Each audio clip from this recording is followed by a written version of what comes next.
So can you drop an F-bomb, listen to rock and roll music, and still have a relationship with God? Asking for two friends who also happen to be sitting right here.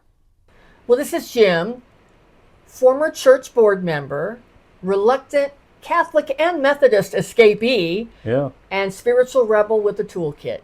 And this is Tab, Bible college alum, ex house church leader, Yeah.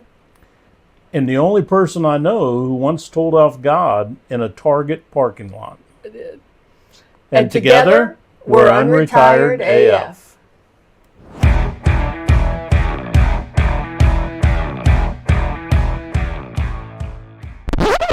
Hello, and welcome to today's episode where we're going to be talking about can you be a rebel and a believer? But before we get into that, we want to thank all of our subscribers. Thank you. Thank you so much for your support. We really appreciate it. And if you like our content, please make sure to hit that subscribe button before you leave. All right, getting right into it. First thing we want to talk about is just a little bit of an intro to this episode. It's a little different than most of the episodes that we do. This was more about our personal journey, Jim and I.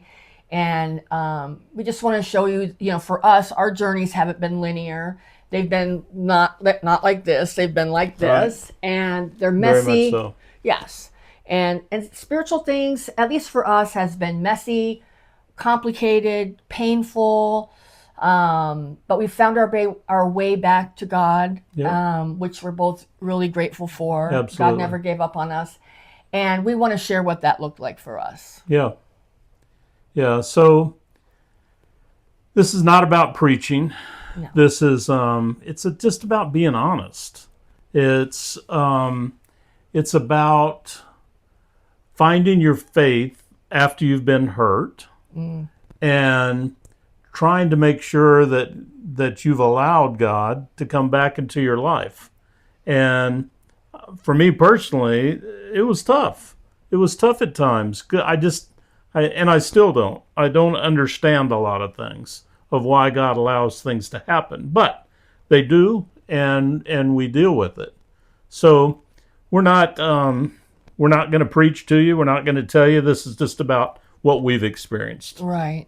Well, and we're each going to take a turn and share with you a little bit the high points anyway, and the low points, but the major points of what's been our spiritual journey. Yeah, so Jim's going to go first. Me personally, I guess my parents were both raised Lutheran. I started out. I didn't know that. You never told me that. I started out as with that, but all my friends and the school I went to was a Catholic school. Oh, I didn't know that either. So learning all kinds of stuff. I immediately got indoctrinated in Catholicism at a very young age in elementary school. My first marriage was with a Catholic woman, and very, very Catholic. Her parents were into it big time. Then we went to Australia, and we were fortunate enough as expats to go into Australia. When we were there, it's kind of when for work. When we were there for work, right? I'm sorry. It's kind of like when the church blew up with all the pedophile and the priest, the Catholic Church, Gotcha. And with the priest. Their way to solve that at the time in Australia was just to move a priest to a different church, and no really slap on the hand or no anything. It turned my wife and I off immediately, and we kind of withdrew from Catholicism and from the Catholic Church. When we came back to the States, went through a messy divorce. I found the Methodist religion, which I really, really liked. I became very, very involved in the Methodist Church, and was on the board, did all kinds of things. I moved where we are now, became involved again, and then the church decided it didn't want to stay with his doctrine and saw no problem in going outside of the doctrine. And I had a problem with that. So I kind of left the Methodist church, but I can honestly say I never really left God. And I know God didn't leave me. So even though it's I don't, nor Tav, nor us, we don't belong to organized religion. We are very organized in our religion to God. Yeah. Yeah. In our So, faith. what's your story?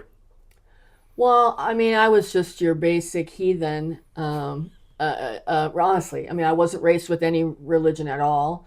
And then when I became a young adult, my mom became a Christian, and she went off the deep end and was wacko. At least that was my perception of it, because we went from being just American, good moral people. And I mean, I don't come from a bad family in that respect, but we didn't. And I always knew, like, I can remember even when I was about fifth grade, there was a theater a few blocks from where we lived when I was young, and I took my sister. She was 3 years younger than me, so she would have been in second grade, and I dragged her to Jesus Christ Superstar when it came to the little theater and near where we lived, and the movie. Right. And I was really moved by that. And I remember even like simple things, like even like the Charlie Brown Christmas, when Linus would like quote the Bible about who Jesus was, the Messiah or whatever, and unto us this day is born in the city of David. That whole speech, it really moved me, and I never really knew why. And then when I was 28, I became a Christian. I just felt emptiness in my life, and I really felt connected to God. And the first church I went to was Assembly of God. And if you're not familiar with that, that's the ones everybody warns you about. The tongue talkers, all the hallelujah, all of that. That's what I was familiar with. And so then when I got married in my 20s, I married somebody and we both wanted to go into ministry. So we ended up going to Bible college. And the Bible college that we chose to go to was very much a rock star Bible college, if you know what I mean. It's like these were preachers that were jet setting around all over the world. They were like rock stars, and they would travel and come to our church. We had speakers at our Bible college from all over the world. I mean, we were fortunate in that. I got a lot of exposure to stuff, but I also saw a lot of ambition and a lot of mean-spiritedness in ministry that I wasn't prepared for, and it really shocked me, and it really hurt me, and in a way, I mean, I felt like I joined a cult in some respects, and so we ended up leaving there.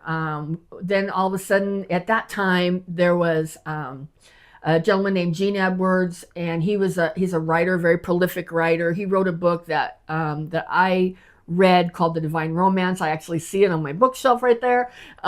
It's a very, very good book about sort of making Jesus real, because sometimes I think we think of him like a character from a movie, and don't really understand like who he was, what his presence signified, and all that. So anyway, I really like Gene Edwards, and Gene Edwards was one of the pioneers in the house church movement here in the United States, and I got really, really involved with that.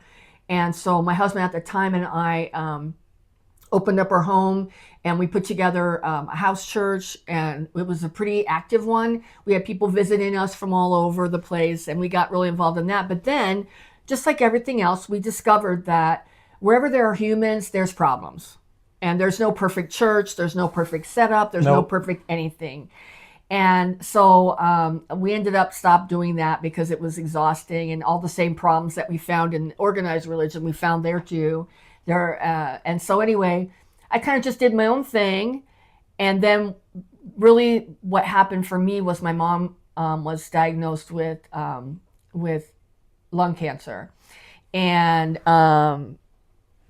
she survived for 9 months. And we prayed for her. And she believed that she was going to be healed. And when she wasn't healed and when she died, that was it for me. That really, really messed me up with God, because I mean, I come from a church and from groups where if Jesus says that you can lay hands on the sick and they'll recover and they don't, that was like mind blowing to me because I really believed. I believed everything. And I didn't have a whole lot of context with it. And then it took me, I got very angry. And one of the things I realized is that God handled all my anger and he could take it. So you don't have to worry about getting angry with God. He can handle it. He made you. He knows you. He knows what you can, he understands what's going on in your heart.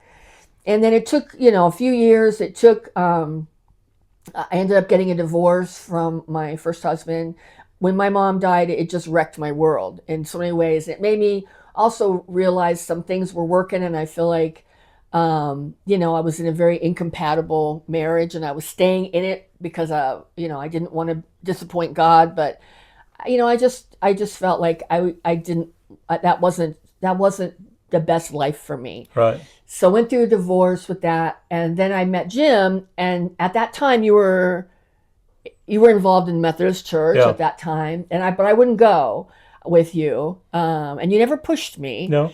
I remember we went to the Christmas, I think midnight service. Midnight service on Christmas Eve. Yep. And the Christmas music, I just sat and just wept because it's like, I never thought that God wasn't real. I just mad at him. Yeah. And so slowly but surely, God began to heal my heart. Jim was super patient with me about that. Never made me feel like I was, a wretch because I wouldn't go to church with you or whatever.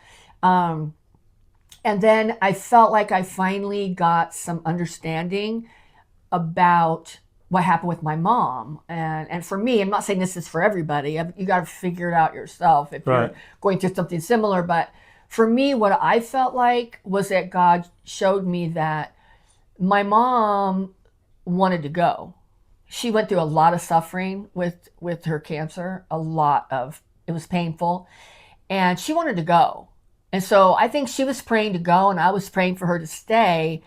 And it's like, whose prayer is God going to honor? Right. You know?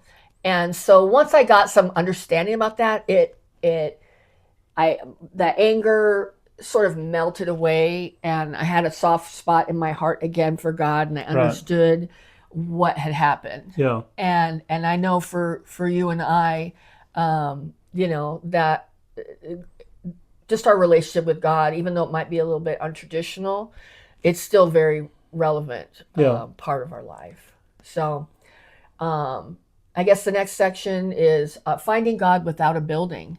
I mean, and for a lot of people, they struggle with that. They feel like if they don't go to church, they can't be Christians. And as I said, Jim never pressured me to go with him when he was going to church. He just kept seeking God for himself. And that drew me to him, which drew me to God, And I think I'm open to going to church if we find the right one. Yeah. The one thing, because I was so involved with the church, with budgetary process, with keeping the upkeep of the grounds and all that, the large churches that I was involved with, their budget was huge. Right. And I mean, like big time, like $50 million a year kind of budgets. That's a lot. And you look at that compared to, what does all that mean? Does that mean that because I have to go into this beautiful sanctuary that my love for God or God's love for me is any different than if I sit at my house on my couch and pray and ask for help from him or guidance? No, it doesn't. Now, I'm not belittling anybody that feels like they have to be part of a church family. I was there. I was there. And we have looked for one. We have looked. But all I'm saying, I guess the moral behind what I'm saying is you don't have to be in a sanctuary, in a church building, to be a believer. Right. And God still loves you, whether you're at a sanctuary or not. Exactly. The whole thing is just be kind. Right. Just be kind. Well, and I think part of it for Jim and I is we are no bullshit kind of people. We Right. just are. And it's been really hard for us to find a church where people are just real. Yeah. I mean, it seems like they're either fake and trying to act like they're perfect all the time. And we're too old for that. Yeah. Or they seem like they're teaching weird, wonky stuff. Right. Or, it's like, Jim and I are very open. We love people, but I also think there's got to be some like boundaries of what we as a society will say is healthy. Right. And it's like we can love people and not love what they do. Yeah. And I think some churches have gotten away from that. Not that we want to be preachy about it or anything, but for us personally, I mean, I think we just want to be in a church that's real. Well, and I mean, it's no secret around the world, the Methodist Church now has split to the traditional. Over it. To the traditional and, for no better word, the New Age church. The progressive. The progressive. Extremely stuff. progressive. So they've just embraced a lot of liberal, progressive viewpoints. But the doctrine hasn't changed. Right. So I'm not saying I'm a 100% rule follower, but if you write a doctrine and that's what the church believes in, and that's what your training is a bad word, but that's what you believe in as a Methodist. Well, that's what you agreed to. Right. It's kind of hard to follow. Yeah. It's just kind of hard to follow that. Yeah. So yeah. That was my take on things, Right. I love going to church. I get a good feeling from it, but I can watch TV at a church and feel just as good. I can listen to it on the radio and feel just as good. Right. You and I can talk and pray and feel just as good about it. Yeah. So you don't have to be structured to be a believer. Well, and I think for us, and probably for a lot of you out there too, I mean, for me and for Jim, I think I could speak for you. If not, just tell me. But I mean, I've lost a lot of trust in religion. Yeah. And I think a lot of people have. And so, but I didn't lose trust in God. No. And so I think right now, Jim and I feel, deeply connected to God, and it's a big part of our life. We're not showy about it. We don't go around with bumper stickers and, whatever. But it's real for us, and we'll tell people if they're interested. One thing that I can say for Jim and I, we never, ever worry about money. No. Because every single time that we come to a point in our life where money's tight, the phone rings, we get a client at the right time, right. The right client, the right type of job. I mean, honestly, God has provided, and so we can see, that He's there. God's love is been shown to us many, many times over. And not just in money, in other things too. Absolutely. I mean, we've prayed about, as I told you, or I told you guys in a previous episode a few months ago, I had a lump in my breast, and I was just like, okay. I mean, God's here with me, and right. Whatever this is, I'm going to walk it out. I'm going to just trust that it's going to be, however it works out. Yeah.